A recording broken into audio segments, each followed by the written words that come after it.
Alrighty, so hello everybody. You are not going to have any trouble whatsoever guessing what rule I broke, because I'm going to tell you right now. I don't have any slides. That's the rule I broke. I just wanted to talk to you. And especially I wanted to talk to you because what I want to talk to you about are words. What we say, how we say it, and why it matters. Especially why it matters to me. So it's going to be a little bit of a personal sharing. And I'm going to start, this was not the start that I had intended, but this morning, my stepdaughter, 5-year-old stepdaughter, was getting ready to go to her preschool, and she came in to say goodbye. And I told her that I wasn't going to be at her swim lesson tonight.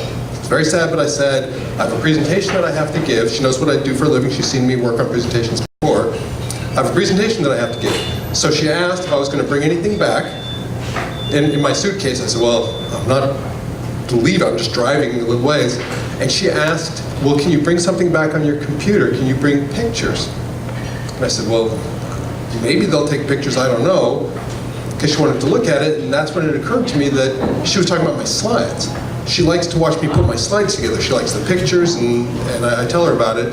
So I told her there weren't going to be any slides. I was just going to talk to people, no slides. She looked very concerned. She said, oh, you're not going to like that. I said, well, I hope not. But she said, well, tell him that your little girl says to like it. She said, okay, I'll let him know. We'll have to see, but yeah, bless her heart for that. So I want to start off by talking about what we say. Specifically, I want to talk about words and the words that we choose to say. And I want to talk about two, not bad words, but wrong words. The first one was my stepdaughter, about a year ago. She's, 4 years old at the time, and she's learning words, but she's not necessarily learning the meaning of those words, or not getting it right.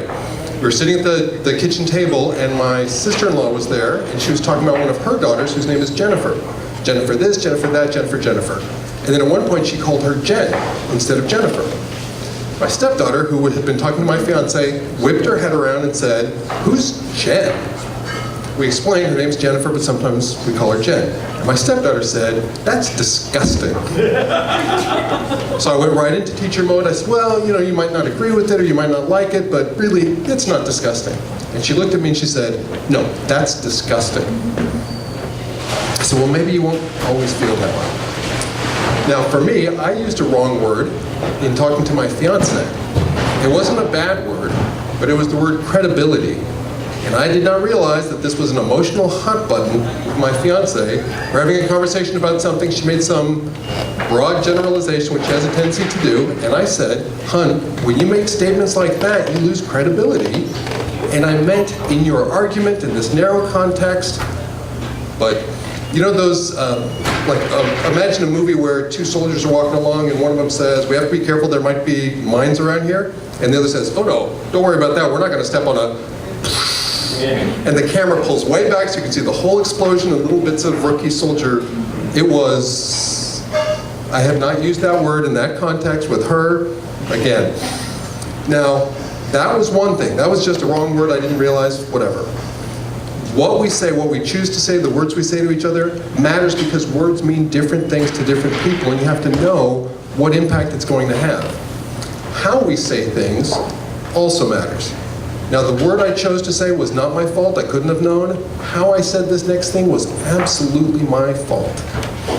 I have a tendency to pause while I talk. I want to gather my thoughts. I want to find the right way to say something. And my fiance has a tendency to interrupt. And when I say a tendency, I'm putting it mildly because she's going to watch this afterwards. But she has a tendency to interrupt. I have a tendency to pause. So what ends up happening is I get interrupted all the damn time when we talk. And at one point, I got frustrated, and I said, she was talking, I was not interrupting. It was my turn, I started to talk, she interrupted me. And I said, Jesus Christ, can I finish one damn sentence, please? Now, I think I deserved to finish the sentence, but that was absolutely the wrong way to say that. As I realized, for an extended period of time after I said that. So, and I felt bad about it, because that's not the kind of relationship we have, that's not how I want to express myself to her. I was talking to my sister-in-law, the one with the Jennifer daughter, and she said, Stephen, in the 20 years I've known you, I have never heard you raise your voice. which is true. I'm a very mellow guy, very laid back, nothing bothers me. My fiance has a unique ability to push my buttons, but knowing that, and I hers of course, knowing that, it's my responsibility to be mindful of what I say and how I say it. And it really bothered me, and I wanted to find a better way to do it. And I found something, it's called nonviolent communication, which I don't want to label myself as a violent communicator, but the idea here is that, and they've got a great phrase. It's Marshall Rosenberg is the guy who sort of created this. Some of the stuff's a little too new agey for me. There's some songs on a CD and one thing, but the idea behind it I think is a good one.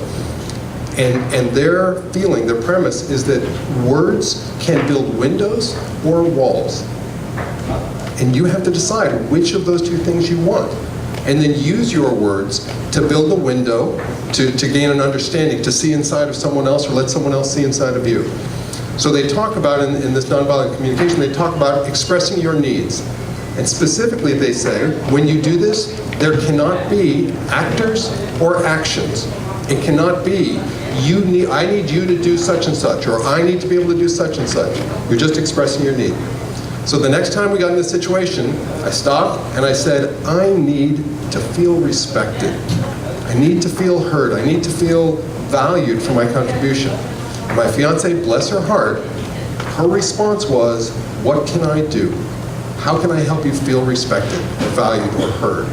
And we had a great conversation about it, and that has been a divergent point, another path that we have taken. It's been great. So think about that, windows or walls, and be mindful of what you say and how you say it, please. Thank you very much.